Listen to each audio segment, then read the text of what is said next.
munyemere gato imvuge mwanya muto ko inyuma dufise na sense ngaburo yera mvuge iki gikorwa kijanye na Noel.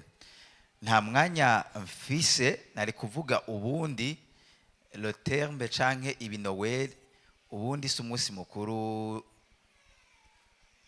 ro Kristo ufise origine yindi ibintu mvuge mu Kirundi amareba, ariko ko mu bawushizeho nka reference reka tuwitize hama tuvuga ibijanye n'ubutumwa bwiza bw'ukuza kumukiza wacu. Amen. Ngira ukwegera ati umunsi mukuru w'akana Yesu, si n'umunsi mukuru w'akana w'abana. Muri ville amamagazi yose adandaza impuzu z'abana zaraheze kwera abantu bakibaza ko umunsi mukuru w'abana si umunsi mukuru w'abana. Amen. Umunsi mukuru mwiza wa abizera bose. Amen. Hallelujah. Okay, tuzingura amabibiriya yacu ibyahishuwe Yohana igice ca 5 uhere ku murongo wa mbere. Mbona igitabo mu kuboko kw'iburyo kw'ivyagiye kuri ya ntebe canditse imbere n'inyuma kidombagije ko dushashara ndwi tukimatanije tudomye ko ikimenyetso. Mbona umumarayika w'inkomezi nyinshi asemereza ijwi rirenga ati ninde bibereye ko azingurura kijya gitabo ngo amene bikimatanije. Ntihagira uwo mwijuru canke uwo mwisi canke w'ikuzimu ashobora kuzingurura ico gitabo canke kukiraba. Ego. Nanje ndizwa cyane nuko hatabonetse ubereye kuzingurura ico gitabo canke kukiraba. Umwe muri babakuru arambarira ati ntacurira intambwe yo mu muryango wa Yuda umunago ku gishitsi ca Dawidi yaranesheje ngo azingurure igitabo amene ibikimatanije ndwi. Mbona hagati ya ntebe na vya binyabugingo bine no hagati y'ababakuru umwagazi w'intama ahagaze asa n'uwishwe afise amahembe ndwi n'amaso ndwi nivyo mpemu ndwi z'Imana zatumwe kwama zija mu isi yose. Araza agikura mu kuboko kw'iburyo kw'ivyagiye kuri ya ntebe. Amaze kwabira ico gitabo vya binyabugingo bine n'ababakuru 24 baca bikubita imbere y'uwo mwagazi bafise inanga bose n'inzavya z'izahabu zuzuye imibavu niyo gusenga kw'abera. Baririmba indirimbo nsha bati birakubereye kwabira igitabo no kumena ibikimatanije kuko wishwe ugacungurira Imana abo mu miryango yose no mu ndimi zose no mu moko yose no mu mahanga yose. Ubacunguje amaraso yawe ukabahindura ubwami bw'Imana yacu no kuba abaherezi bayo kandi bazoba bami mw'isi. Muvuge amen imeze neza. Amen. Hari abantu bumvise mwo gupfa n'amaraso avuga ati none ko tuvangiye tubwira bungere utubwire niki. En fait hana abantu bibaze ko kuri Noel indirimbo zibwirizwa kuririmba ari yemwe bungere. Urumva tume muri ibi turiko turahimbaza igikorwa kidasanzwe ijuru giyumvire ku muntu. Kubera umwanya usomye kuvayo igice ca 3 ugahera ku murongo wa reka mvuga umurongo wa 5 gusa. Imana yigereka Mose iramubareti reka kwegera hano kandi kuri inkweto zawe kuko ahantu hagaze arahera kandi iti ndi Imana ya so, Imana ya Abrahamu, Imana ya Isaka, Imana ya Yakobo. Mose aca yifuka mu maso kuko atinye kwitegereza Imana. Umurongo w'indwi umve ora aramubarira ati nukuri mwayafishije iyo verse somera hari ahantu urya murongo w'indwi twese rimwe kabiri gatatu.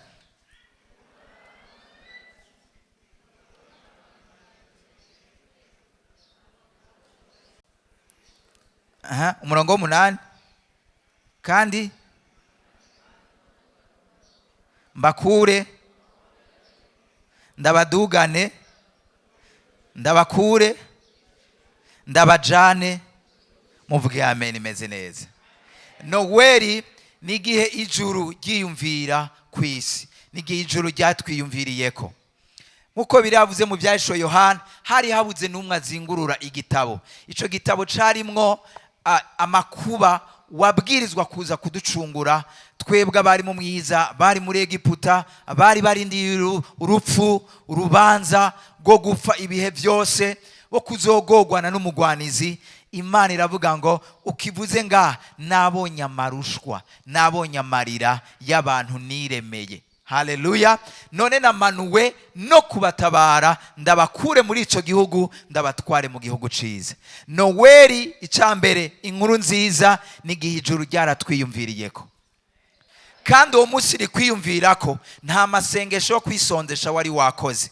Ni Imana yabigambiriye, irabona ko uri mu marushwa, uri mu magorwa, urindiriwe n'urubanza. Ijuru rirame, Yesu aremera kumatanura kijya gitabo carimwo amabwirizwa, carimwo umusaraba, carimwo gukogwa isoni nabo yaremye. Rero icambere Noweli ivuga nuko Imana igukunda, nuko Imana ikwitwararitse, nuko Imana izi amarira yawe, nuko Imana izi umubabaro wawe, nuko Imana izi ibyo ubuze, nuko Imana izi ibyo ukenye, nuko Imana izi ibikugwanya, kandi yamanutse kugira ngo ibikugwanya ibigwanye, byagutsinda ibitsinde. Iyo yari inkuru nziza ijuru ryatwiyumviriyeko. Haleluya.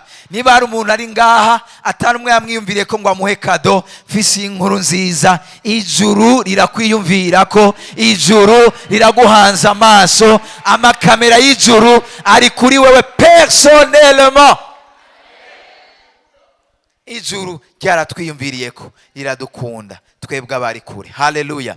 Iki n'ubutumwa bwiza bwa mbere dukura muri Noweli. Hama ndababwira ikintu kidasanzwe. Bavuze ngo hari habuze n'umwe azingurura kijya gitabo, nuko byari bigoye. Ndakunze kuvuga ikintu, mu bisanzwe umuntu yarakenye agatunga, ivyo bintu birorosha.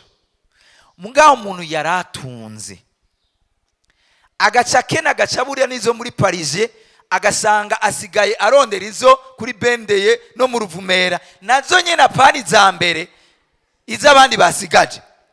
Iyo standard iragoye kuko nabamenyereye yashu, singene amayashu yo kunigana muri Paris. Hari ahantu binjira hari na climatiseur. Kuva kuri iyo stade ukemera kuja mu Ruvumera ugatora izo basigaje, nibaza ko ico kintu kigoye. Kuba wari ugendera muri V8 ugashigara uja kuri bus, my friend, haraba prefera kugenda n'amaguru kuko aguma afise isoni, bambone jewe n'izina nari mfise. Ico nico Yesu yakoze. Yavuye kuri standard yo hejuru, mu gatondo ku murango mwijoro, ibihe byose bama bariko barunama bavuga ngo wera, bakura ibyubahiro, bafukama.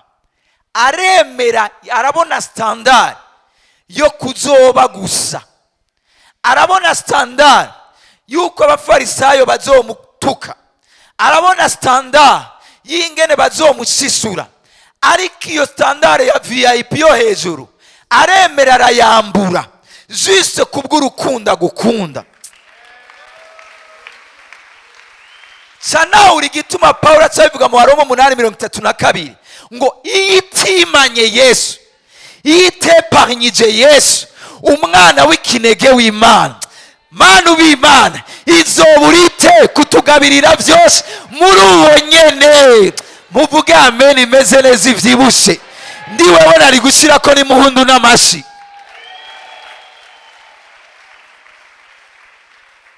Yaremeye iyo standard yo guca bugufi kugira ngo aturonke. Ubwo n'urukundo tudashobora kugereranya n'ikintu.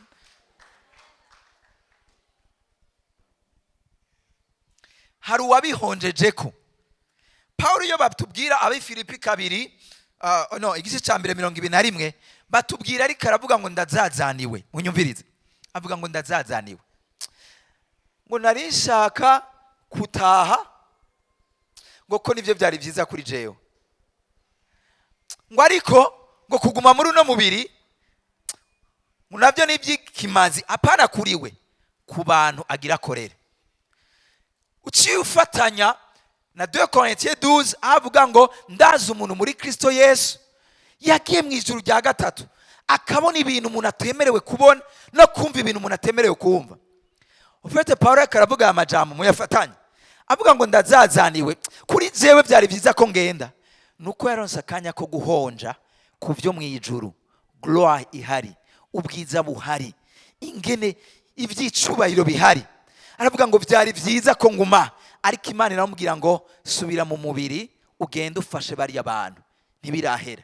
Muga Yesu yaremeye kuva muri iyo standard y'ibintu byiza cyane kugira ngo akuronke na jewe ndonke. Bantu b'Imana, nta kintu na kimwe atazoguha, nta kintu na kimwe atazogukiza. We mwizere, d'abord banza wizere urukundo ingene ruremereye. Hano kwaduka nkavuga Chris na Roxane kuri Pastor Mama Kanyange. Avuga ati ngo abantu wakore. Murazi ko n'abavyeyi bose koze ku mwana. Entrete abavyeyi bose abana babo baciye ubwenge. Muramaze kubibona? Akana kandika karaciye ubwenge, natabuciye ubwenge avuga ko akana kiyo gaciye ubwenge. Kubera iki? Umwana n'amaraso yawe. Ariko Imana yaratanze cy'agaciro. Umwe w'ikinege. Ntiharafise babiri. Umwe gusa kubera wewe na jewe.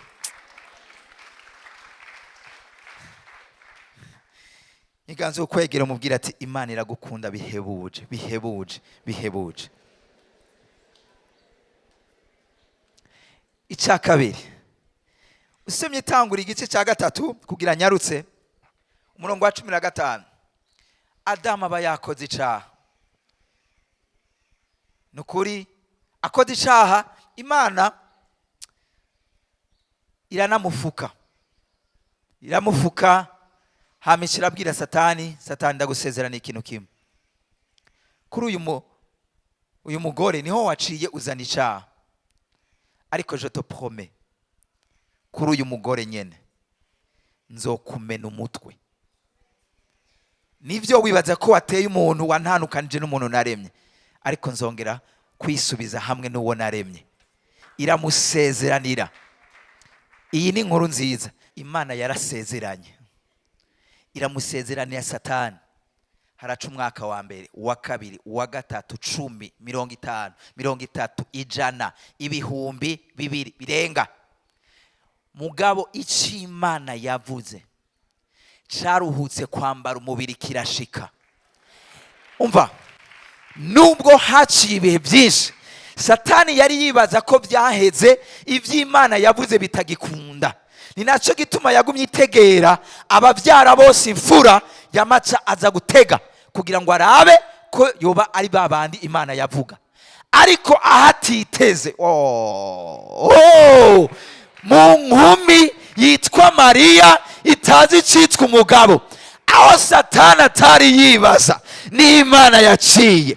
Noweli y'uno munsi ikubwire ngo aho utari wibaza, aho utari witeze, inzira utari ubyitezemwo, umwaka utari ubyitezemwo, aho ni Imana izoca, kandi Satani azomenya aho byaciye. Kubera inzira z'Imana zirenga ibihumbi byinshi. Bameni vyibusha imeze neza cyane. Atari yite yagumye arindiriye abamaze kugira mariage base etat civile, atari y'abaseribateri. Ararindira biranga muga Imana kugira ngo imuzazanire. Fisi inkuru nziza kuri wewe. Imana izokwama ikora ibishoboka byose izazanira umugwanizi. Ayayayayaya. Yahengereye utigeze amenye citwa umugabo. Araza ati Mariya ugiriwe ubuntu. Tisabwe iyo ndamukanye isobanura iki? Ugiriwe ubuntu ugiye kuvyara. Tisabwe ndavangiwe mu izina muvemwo. Ndavangiwe ibi nibiki? Nyimba uva ku Mana. Ntubizi ko jewe ntazi, ego narakowe. Mugabo sinzi citwa umugabo. Imana iramubwira ngo sibijanye n'ivyo wewe wibaza ko bishoboka, nuko jewe nakwiyumviriyeko. Hama jiyo nakwiyumviriyeko, singisha inama mu boss, singisha inama utwara ambasade, jewe ngombye gukora ndakora. Ugiye rero kuvyara, aravuga ati none bizogenda gute? Don't worry, ako nakafere kiwanje. Ibintu biri compliqué ni jenda bikunda, kandi na jenda bishoboye. Nzoguta igitutu, Mhemu Yera azogutera igitutu. Imana ibatera igitutu ca Mhemu Yera mu izina rya Yesu. Bitashoboka bishoboke, muvuge amen imeze neza. Donc no way iratwereka ivy'Imana yavuze niyo vyoteba gute bitegerezwa gushika. Kubera iki? Ntibesha. ku bantu vyoteba hama bakabivamwo bakibagira ariko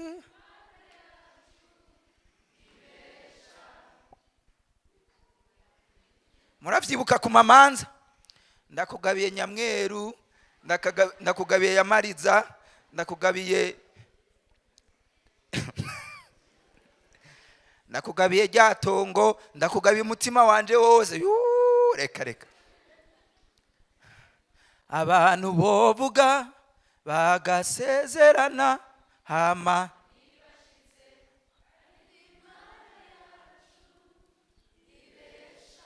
abantu bantonye neza mana yacu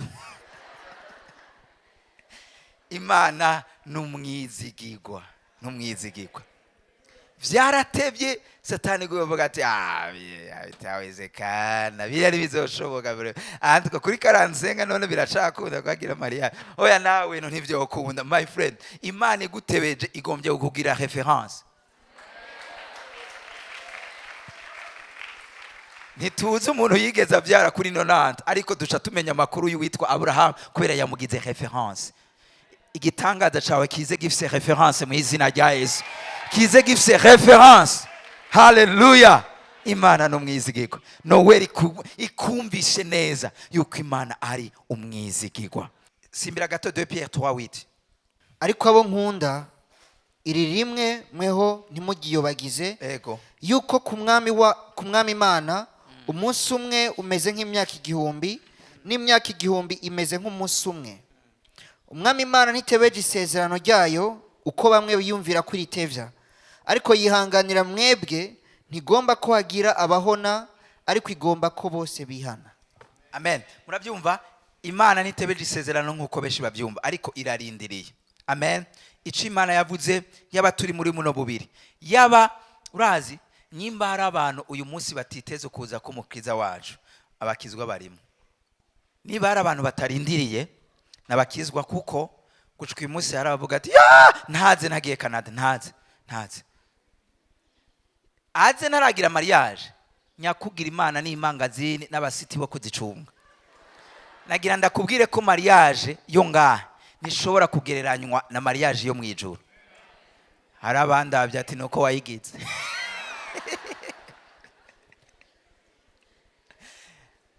ariko uko nukwizera guke bicerekana ko tutazi impamvu y'ivyo twizera ko ivyo yavuze ivy'ijisho ritigeze kubona ivyo amatwi atigeze kubona ivyo yabibikiye abayikunda mwijuru Imana ishimwe rero nivyo asezeranye ko azoza kudutora azoza mbega uramwiteguriye mbarize ukwegereye uramwiteguriye mubaze neza please mubaze agosha droite uramwiteguriye ko atabesha isezerano ry'iwe arishitsa yavuze ko azoza uramwiteguriye yakwishuye ngwiki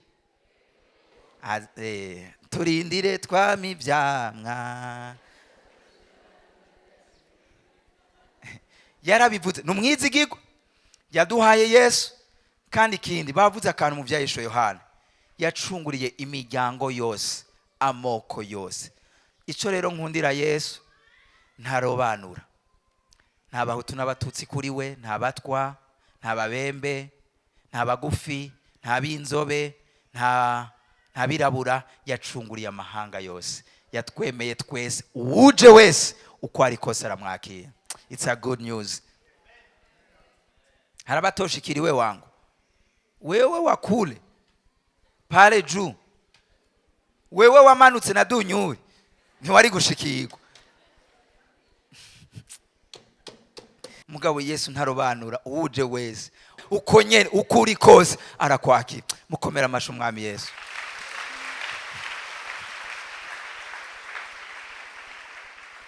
gatatu Yesaya igice c'9 bo hera 6 mu gucugaruka ku murongo wa mbere no wa 5 kuko umwana tuvukiye duhawe umwana w'umuhungu ubutware buzoba ku bitugu vyiwe azokwitwa igitangaza umujyanama Imana y'ubushobozi data wa twese ahoraho umukama w'amahoro ukugwira k'ubutware bwiwe n'amahoro ntibizogira iherezo ku ngoma ya Dawidi no ku bwami bwiwe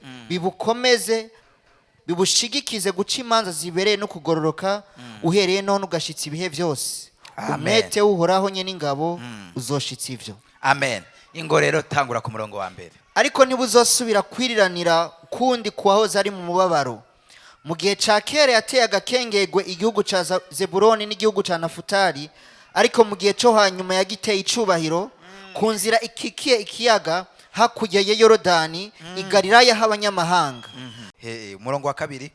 Abantu bagendera mu mwiza babonye umuco mwinshi. Ababa mu gihugu c'igitutu c'urupfu nibo bakiwe n'umuco. Wagwije ihanga wabongeye umunezero, banezererwa imbere yawe nk'umunezero wo mwiyimbura, nk'uko abantu banezerwa bagabanye ibinyago. Kuko igiti c'ingogo bamuremeka n'ubuhiri bamukubita mu butikogwa, n'inkoni wamuhahaza wabivunaguye nko kuri wa munsi wa Midiyani. Kuko ivyakingira abafisi ibigwanishwa mu ntambara n'impuzu zivumbagajwe mu maraso bizoba ivyo gucanwa bibe inkwi z'umuriro. Ica gatatu, mwumve bavuze ngo ariko ntibuzosubira kwiriranira kuwahoze ari mu mubabaro. Bavuze ikindi kintu ngomba kuvuga. Ica kane bavuze ngo igiti c'ingogo bamuremeka. Kana vyamplifiye.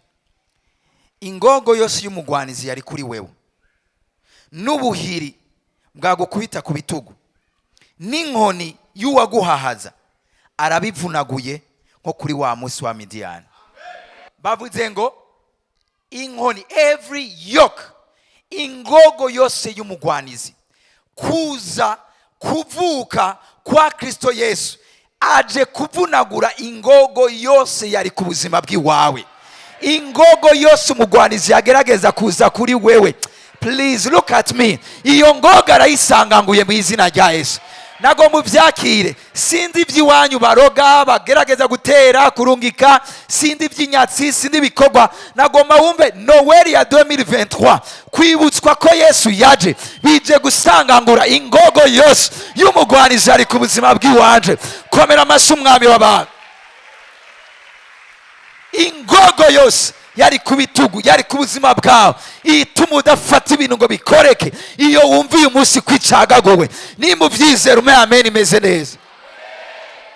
Ijambo Abigaratiya 3:15 bavuga ngo Kristo yaducunguye umuvumo w'ivyagezwe kugira ngo umugisha wa Aburahamu udushikeko. Uyu munsi wumve neza, kuvuka kwa Kristo yaraje kumena renye ingogo canke ubwami bw'umwiza. Abari mu mwiza bakiwe n'umuco mwinshi. Umuco mwinshi urase mu buzima bw'iwawe, umuco mwinshi urase mu vy'ukora, umuco mwinshi urase mu mutima wawe. Ahari bikomere ndavuze ngo haboneke gukira. Ahari mwami Imana esprit yahoje gutabwa, uyu munsi wumve ko wakiriwe kandi ukunzwe kurusha abandi bose. Uri la fille de Dieu, uri le fils de Dieu. Mu izina rya Yesu muvyizera mukomera amashyi umwami w'abantu. Nivyo bintu bitatu Imana iragukunda yarakwiyumviriyeko. Imana n'umwizigirwa, ikivuze iragishitse. Ica gatatu, ingogo yose ari ku buzima bw'iwawe Yesu yavutse kugira ngo aze gukuraho renye. Nico gituma yagize ubwoba Yesu avutse. Yaragize ubwoba arahinda agashitse ati kena mundabire uwo mwami avutse. Bagiye yaragomba bamubwira aho yavukiye kugira ngo azamwitse. Kubera iki? Isi y'umwiza yarahinze agashitse kwaje gukuraho ubwami bwari buhasanzwe. Ndavuze ngo icyari cyitwa ubwami cyose kitava ku Mana uyu munsi gisendwe mu izina rya Yesu ku buzima bw'iwawe. Ubwami bwa Jehova, ubwami bwa Yesu, ubwami bw'umwami w'abami Yesu buze kuganza muri wewe, muri domene yose. Mu rugo rwawe ruganze, mu mafinansi yawe ruganze, mu byo ukora biganze mu izina rya Yesu Kristo. Iyi Noel ikuzanire ukuganza ku mwami w'abami ku buzima bw'iwawe. Amen. Imana ibahezagire. Ni ibintu mu bijane biri grave mu mitima yawe. Kubw'icyo yakoze yaravuze ngo ivyo muze mubikore munyibuka. Murazi ikintu yari karavuga, kurya no kunywa ku gikombe n'umukate. Yarashatse kuvuga iyo umuntu yagize inkovu, hari abantu bafite inkovu zidapfa kwibagirana. unayibonye imwibutsa ikintu cabaye. Yesu ariko avuga ngo ivyo muze mubikore, mwame mubikora munyibuka. Yari karavuga ngo ba Kristo, ntimuze musubire gusuzugura igikorwa nakoze. Natanzwe umubiri wanje wajanjaguwe kubw'ibyaha byanyu. Ntimusubire ko Satana abemera ko mwiculpabiliza, mumva umengo nibereye kuza imbere y'Imana, ariko ico nakoze nimugisuzugura. Si ivyo gusa, naje ndapfa ndazuka kugira ngo ndabaha ubugingo kandi ndabubaye busagutse. Nimusubire gutinya abarozi n'abapfumu, abo yaje kubasiribanga.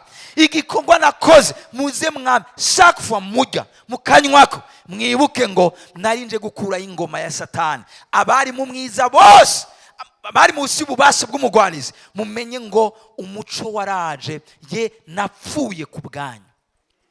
Abagiye gufata ko rero bizera ko yapfuye akazuka, nubwo atafise ya gerizo ya deliverance ihari, ugiye gufata ko ukanywa uri kurashima Imana. Mana ndagushimiye, mu mishishagu yawe niwe wavyivugiye, mu mishishagu yawe narakiza ingwara. Mubiko navuga ngo bamwe barariye ko kubwo kudatahura barapfa, abandi baragwaragurika, ariko kubatahura nabo barakira bagahabwa ubugingo. Juste kubwo gusangira niki kintu, si igikorwa c'idini, si ivyo gusa.